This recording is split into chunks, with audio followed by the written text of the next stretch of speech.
le même cheminement dans la vie des apôtres. Nous ne savons pas exactement quand ils ont été baptisés d'eau. On suppose qu'ils ont été baptisés d'eau pendant que Jean baptisait tout le monde. Quand Jésus entre en scène, il appelle ses disciples qui marchent avec lui. Quand Jésus ressuscite des morts dans Jean chapitre 20 et il les rejoint dans la chambre haute, la Bible dit que Jésus a soufflé sur eux. Recevez le Saint-Esprit. Ce jour-là, dans Jean 20, ils ont été remplis du Saint-Esprit. Ce que les apôtres attendaient dans la chambre haute à la Pentecôte, ce n'était pas le Saint-Esprit, frère. On nous a enseigné pendant longtemps que la Pentecôte, c'était la venue du Saint-Esprit. Non, frère, ce n'était pas la venue du Saint-Esprit.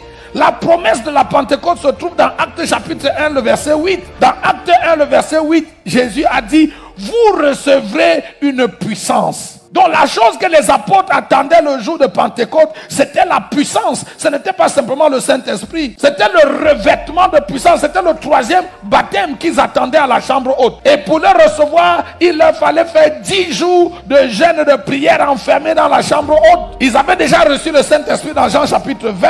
Mais dans Actes chapitre 2, c'est le jour où la puissance du Saint-Esprit va descendre sur eux. Ils vont être revêtus. La Bible dit que des langues semblables à des langues de feu leur apparurent séparées les unes des autres et se posèrent sur chacun d'eux.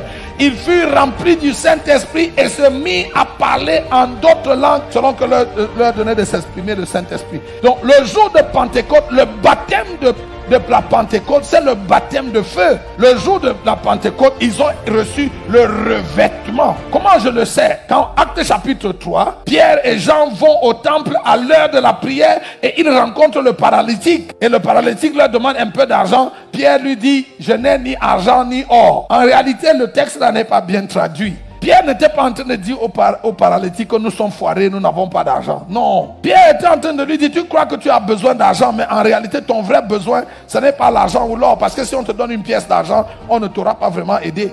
Nous voulons te donner quelque chose qui a bien plus de la valeur que l'argent et l'or que tu demandes. Et Pierre lui dit, regarde-nous, nous sommes porteurs de quelque chose. Quand tu lis le texte en anglais dit, look on us. En d'autres termes, nous portons quelque chose. Regarde-nous et tu vas voir quelque chose. Et Pierre a fait marcher le paralytique. Quand il lui a dit, au nom de Jésus de Nazareth, lève-toi et marche. Le paralytique s'est levé, il a marché et il a oublié tout l'argent qu'il avait collecté depuis le matin.